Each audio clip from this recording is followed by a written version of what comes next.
Agora são 6 horas e 50 minutos e a gente volta a falar dos casos da área policial. Um homem de 26 anos, suspeito de tráfico de drogas, foi preso pela segunda vez no intervalo de 3 dias. O mais curioso é que o jovem já utilizava uma tornozeleira eletrônica. A história do traficante que nunca fica atrás das grades. Mas não é por falta de trabalho da Polícia Militar, não.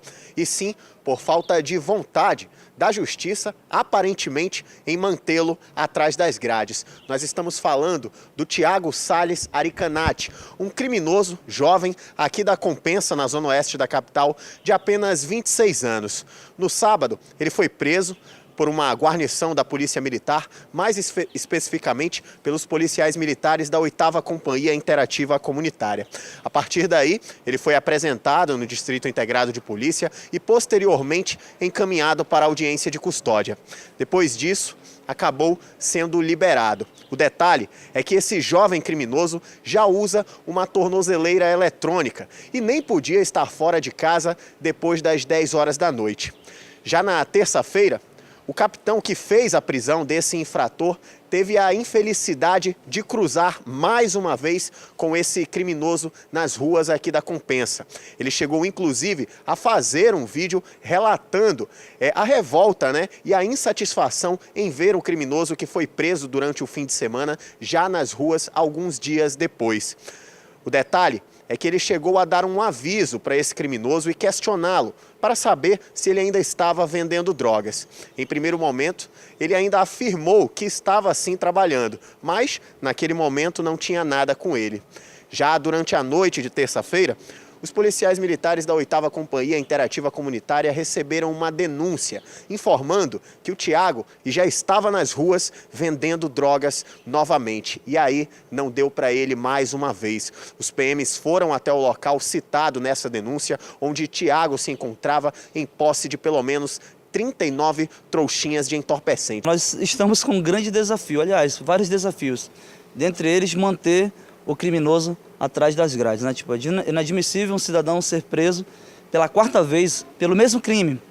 Das 4 vezes, 3 vezes por tráfico de drogas, 2 vezes solto na audiência de custódia. Então, é revoltante e ao mesmo tempo desmotivador para um policial ter que prender um cidadão, um criminoso, no sábado de madrugada, como você mesmo falou, utilizando a tornozeleira eletrônica, não era nem para ele estar na rua, um criminoso contumace. No entanto, você encontrá-lo, ter a infelicidade de encontrá-lo na rua, livre, leve e solto, e depois de algumas horas ter, não sei se dizer se a felicidade ou se a infelicidade de prendê-lo novamente. Então, prontamente recebemos a denúncia aí, fizemos o cerco, montamos a equipe, fizemos toda a programação da operação para termos a felicidade, e até mesmo lograr êxito na prisão. E graças a Deus conseguimos, pela segunda vez, em menos de 3 dias, flagrar o cidadão traficando. Olha, esse vídeo que você acompanha a partir de agora é o momento da abordagem dos policiais prendendo esse criminoso. Mais uma vez, um traficante de entorpecentes preso pela guarnição da Polícia Militar da 8ª Companhia Interativa Comunitária. Fica o recado para os criminosos que acham que vão ficar sempre impunes. Qualquer dia você pode bater de frente com a Polícia Militar e o seu destino final vai ser aqui dentro, no Camburão. O que acontece aí, é a lei. A lei prevê que, para acelerar o processo e desinchar o sistema prisional, os presos, que são detidos ali pela polícia, passem por uma audiência de custódia. Geralmente é preso no dia seguinte, nas unidades policiais onde não há audiência de custódia, eles são encaminhados por volta de 2 horas da tarde. O juiz analisa o caso, verifica a gravidade dele, se existe algum tipo de reincidência ou algo relativo e determina pela soltura ou não desse preso. Soltura respondendo um crime em liberdade. E como isso acontece com muita frequência, existem alguns crimes, por exemplo, que a gente noticia com uma reincidência extremamente grande, como o estelionato. A pessoa comete o crime, como é um crime de menor potencial ofensivo, é logo liberado pela justiça e depois volta a praticá-lo. Então, como existe essa frequência por conta das audiências de custódia, traficantes, eles acabam achando que estão impunes, que vão continuar cometendo crimes e que não vão ser presos. Ainda bem que nesse caso as 2 prisões aconteceram em intervalo muito curto e agora a gente espera que a próxima audiência de custódia não o coloque em liberdade, né? Porque às vezes pega um traficante com uma pequena quantidade de drogas e o juiz decide que é melhor liberá-lo. Então é uma previsão de lei que acaba eles acabam colocando em vigor ali, exercendo ali o que está previsto, e isso revolta a polícia, que tem um trabalho muito grande de ir atrás desses criminosos, e a população, que é vítima desses criminosos na maioria das vezes. E um homem de 55 anos foi agredido com uma perna manca pelo próprio filho no ramal do Brasileirinho. A vítima ainda chegou a revidar as agressões. De acordo com a polícia, os 2 estariam bebendo no momento da discussão. Quem vai trazer os detalhes dessa história para a gente é a repórter Amanda Morim. Era para ser um momento de descontração entre pai e filho, mas o desfecho dessa história quase se transforma em uma tragédia. O fato foi registrado por volta das 6 horas da noite. A vítima, de 55 anos, estaria trabalhando como caseiro em um sítio que fica aqui no quilômetro 5 do ramal do Brasileirinho, zona leste da cidade. O homem, após o expediente, teria recebido um convite para ingerir bebidas alcoólicas do próprio filho, de 30 anos. Mas os 2, de acordo com testemunhas, se desentenderam nesse estabelecimento. A ocorrência ela foi acionada pela esposa do cidadão, que informou que seu filho o agrediu após eles passarem o dia consumindo bebida alcoólica. Certo momento da noite eles se desentenderam, onde inicialmente o filho, com uma perna manca, passou a agredir o pai. O filho cessando essas agressões, o pai que se revoltou e usando a mesma perna manca passou a agredir o filho. Quando a viatura chegou no local, já haviam separado a briga e eles estavam bastante lesionados. De imediato eles foram socorridos, levados ao hospital Platão Araújo, e posteriormente eles foram encaminhados ao 14º DIP. Esse homem de 55 anos preferiu não registrar nenhum tipo de boletim de ocorrência contra o próprio filho.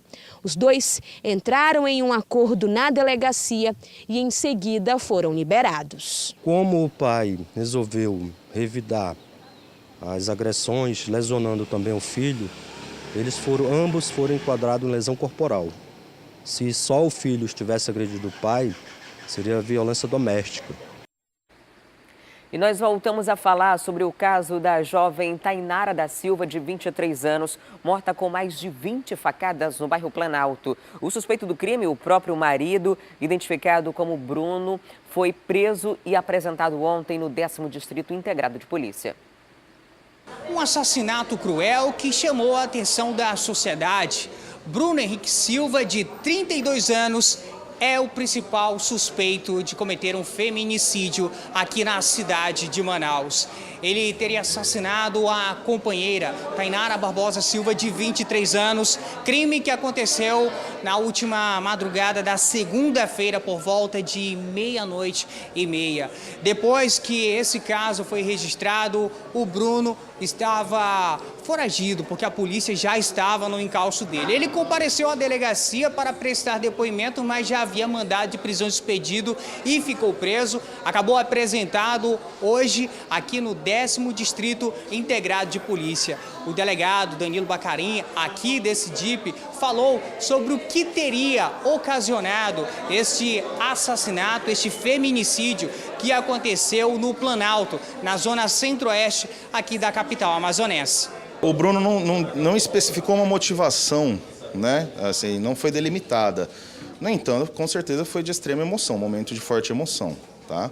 Eles estavam há alguns dias sem dormir, jogando videogame, cada um em um console à parte. Ao que parece, eles participavam de campeonatos, jogos online e, inclusive, tomando algumas medicações para se manter acordado. E houve esse surto. Ele não tem antecedentes, ele não usava drogas, né? Sobre o que foi levantado, também não ingeria bebidas alcoólicas. Foi como se fosse um surto. Ele alega que a mãe estava ficando muito agressiva com a filha e que poderia ter tido um início de um ataque à filha, mas nada comprovado até o momento.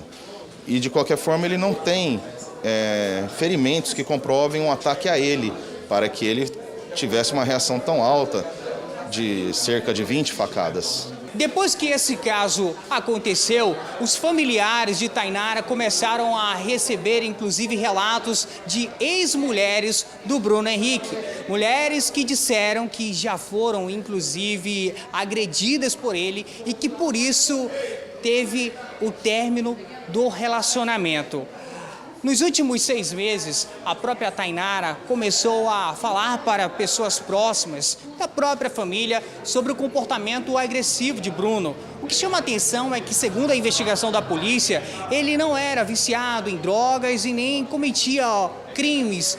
Então, é a primeira passagem dele pela delegacia. No entanto, o detalhe de que ele estaria viciado em jogos pode ter contribuído. A polícia fala também em uso de medicamentos. Tudo isso é contestado pela família de Tainara, que compareceu à delegacia com cartazes pedindo justiça. O objetivo da família era ficar frente a frente com Bruno. Só que isso não foi possível, até mesmo por um esquema de segurança feito pela Polícia Civil aqui dentro da delegacia.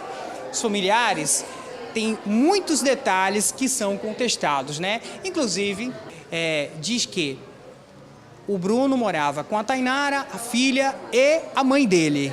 A mãe dele está sendo também acusada por vocês. O que vocês falam sobre isso? Porque ela não teria pedido ajuda, é isso? Ela não socorreu minha sobrinha. Os próprios vizinhos falam que à noite lá foi embora energia e viram quando a dona Jeane saiu com a menor para casa de outra vizinha e a Tainara gritava muito pedindo por socorro. A gente nem esperava que ele ia ser capaz de fazer isso, né? Que ele se mostrava ser uma pessoa tão amigável, sempre prestativo, quando a gente precisava, ele sempre nos atendia. A gente nunca imaginava que ele ia ser capaz de fazer isso, porque ele é doente, ele é psicopata, ele planejou tudo isso na mente dele. A gente quer justiça, que isso não fique impune, que não deixe cair no esquecimento. Ele tem que pagar pelo que ele fez. Ele deixou ela trancada, sozinha. Ela sangrou até seu último sangue. E a mãe dele negou socorro para ela. Se ela tivesse atendido ela, dado socorro para ela, estaria viva aqui com a gente. Esse desgraçado acabou com a nossa família. Tem um caso também que tem chamado a atenção, um relato de que a filha do casal, bem nova, tem 3 anos, pouco mais de 3 anos, teria presenciado isso. Ela presenciou realmente o crime, Olha, a filha? A gente não sabe porque a gente ainda não teve contato com a mãe dele, né? Mas a suspeita é essa. Mas a suspeita é porque o vizinho da frente falou para mim que ela bateu na porta dele em torno de meia-noite pedindo ajuda, que o filho dela tinha matado a mulher. Quem faz isso é um homicida, um psicopata, uma pessoa assim que tem que ficar fora da sociedade. Porque todo dia a gente perde uma mulher que o marido mata. Todo dia. Foram 20 facadas que levaram a óbito a Tainara, que não teve chance de se defender. Agora ela deixou aqui uma filha, uma criança, que também é filha do Bruno, né? Agora ele vai ficar preso e essa criança vai ficar com a família, vai ficar responsável por esta menina que acabou perdendo a mãe dessa forma e pelo menos os relatos dão conta de que essa criança teria presenciado o próprio pai matar a mãe dela. Que tragédia. E um homem que teria sido baleado na segunda-feira sob ordem de traficantes morreu ontem. E um outro caso de execução foi registrado durante a noite. A vítima foi assassinada na frente de casa, na zona norte de Manaus. O Fred Rocha tem os detalhes sobre esses casos. Ele está ao vivo e vai trazer os detalhes para a gente. Nesse último caso, Fred, a família presenciou o crime, né?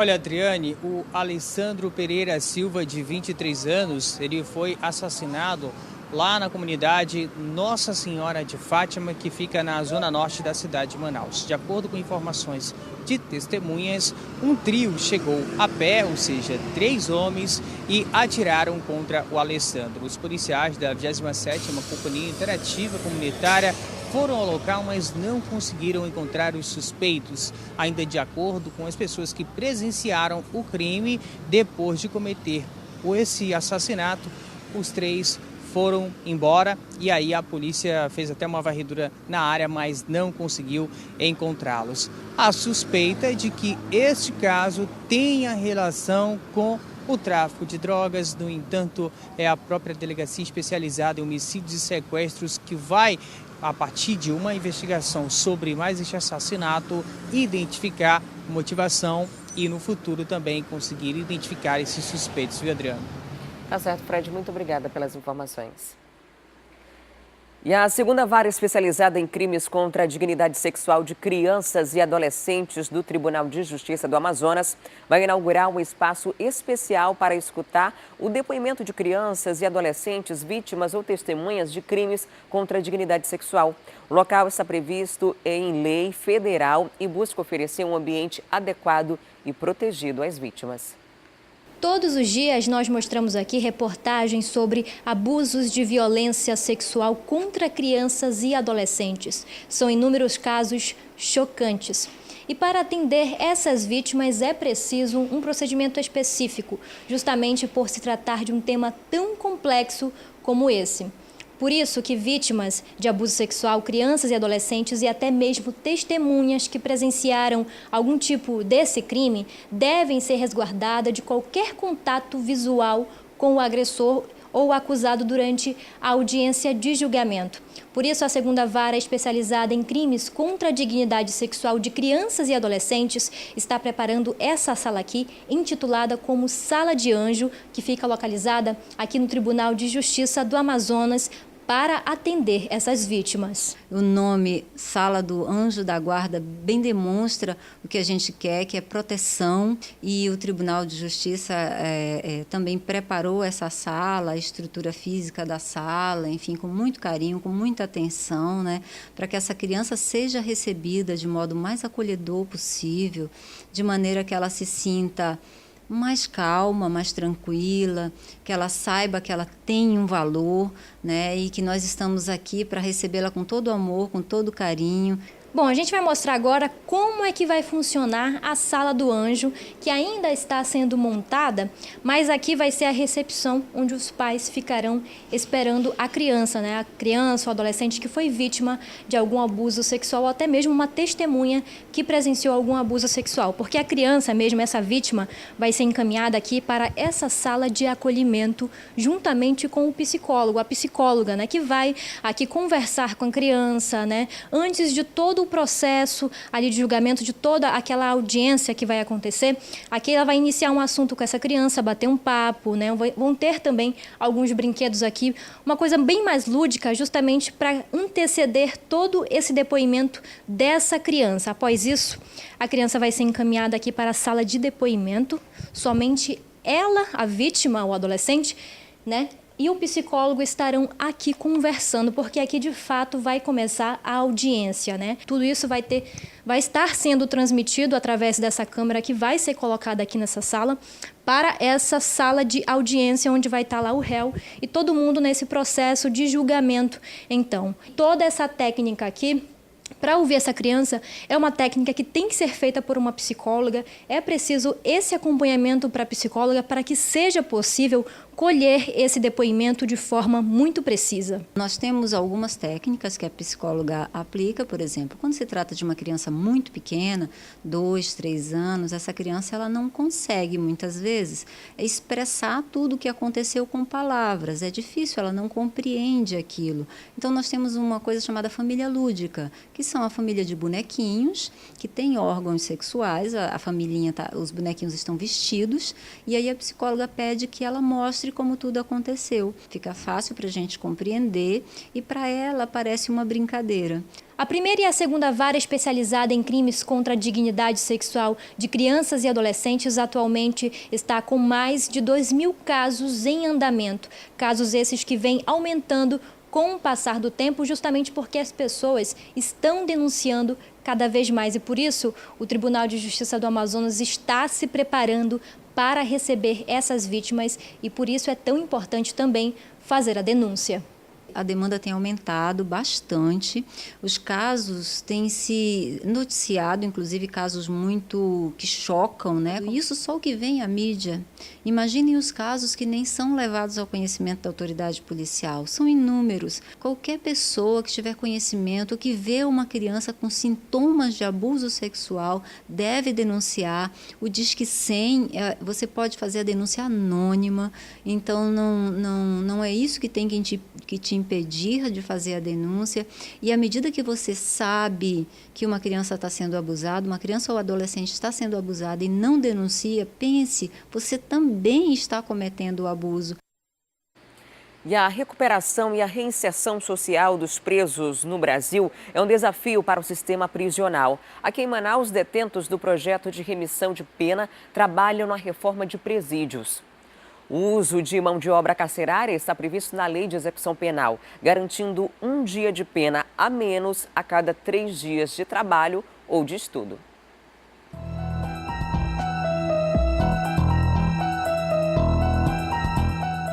Um lugar recluso da sociedade.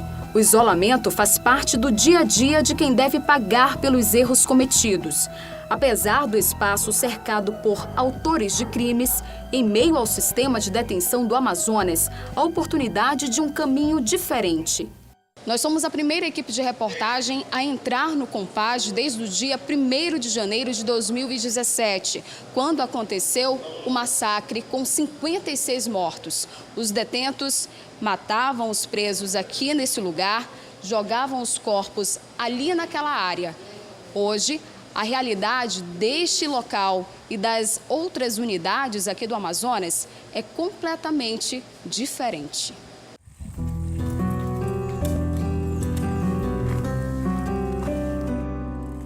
A chance de reconstruir uma nova história. Elias tem em sua ficha criminal o registro de latrocínio em 2008. Ele também é foragido do estado de Roraima e em 2017 fugiu do Instituto Penal Antônio Trindade. Somando tudo, a sentença dele é de 25 anos e 10 meses de reclusão. Foi através dele que o Trabalhando a Liberdade iniciou. A noção de agricultura levou a oportunidade aos outros internos. Aqui a gente aprende um com os outros, né? Que a gente está aprendendo com todos. Aqui cada um entende um pouco, eu entendo um pouco e vou ensinando meus demais companheiros. Elias tem planos para quando sair do sistema prisional. Ele quer recomeçar. O sentimento que todos querem, quer recomeçar. Fazer tudo diferente, né? A gente quer fazer tudo diferente, a gente quer começar uma nova história. O uso da mão de obra carcerária está previsto na Lei de Execução Penal. Garante 1 dia de pena a menos a cada 3 dias de trabalho ou estudo. Os serviços têm supervisão da Secretaria de Estado de Administração Penitenciária, a SEAP, e empresas cogestoras. Para participar das atividades, os detentos passam por avaliação de uma equipe multidisciplinar. Essa comunicação é composta por profissionais dos setores de serviço social, do jurídico da unidade, que no caso aqui é a Defensoria Pública, e dos setores de psicologia, operacional e de segurança. Não existe a questão de restringir a nenhum interno essa situação, essa condição de trabalho, porém ele deve e todos devem alcançar os critérios que são solicitados pela portaria. As habilidades dos internos são despertadas nos serviços. A rotina inicia com atividade cívica e escolares pela manhã e na parte da tarde colocam literalmente a mão na massa. Por todo espaço existe um pouco de esforço e dedicação deles. É o plantar para colher a liberdade.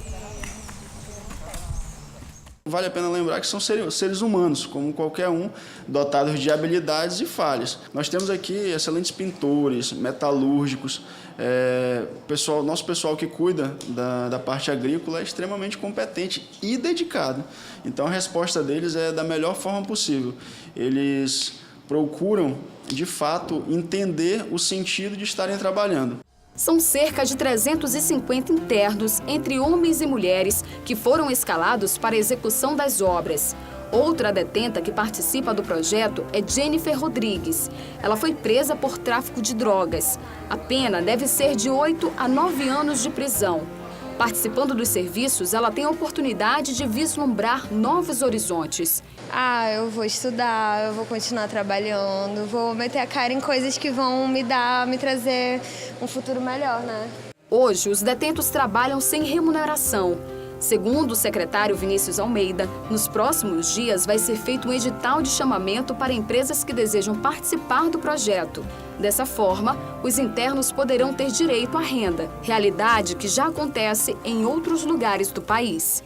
Numa visão agora de médio prazo, a gente já está trabalhando, deverá nos próximos dias estar saindo aí um edital de chamamento, onde a gente vai convocar as empresas que queiram ser parceiras desse processo. As vantagens para o empresário são diversas, entre elas a possibilidade de pagar um salário mínimo. Esse salário ele tem toda uma divisão jurídica quanto a isso, né? O empresário ele vai depositar na conta do Estado, a gente faz uma parcela disso vai para o apenado, outra parcela vai para a família, uma outra parcela vai para a vítima ao qual ele lesou e uma outra parte volta para o Estado. Isso já é uma realidade fora de Manaus. Santa Catarina, por exemplo, é referência. Existem unidades prisionais em que 100% dos presos trabalham, sem falar, obviamente, na possibilidade, né, real de reinserção desse preso na sociedade.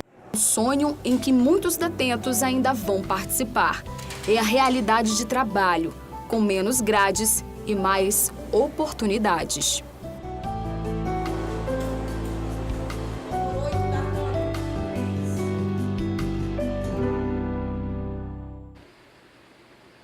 E agora são 7h16. A gente fala de um outro feminicídio registrado aqui em Manaus.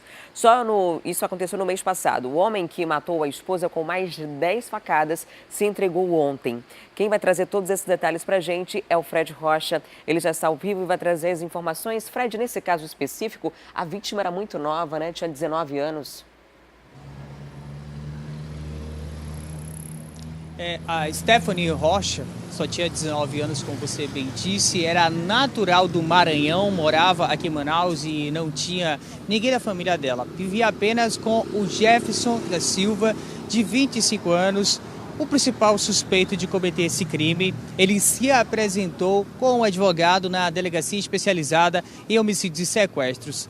O crime aconteceu no dia 5 de março. De acordo com as circunstâncias levantadas pela investigação da Polícia Civil, o Jefferson teria chegado em casa embriagado, não conseguiu encontrar a chave para entrar na residência, dormiu do lado de fora.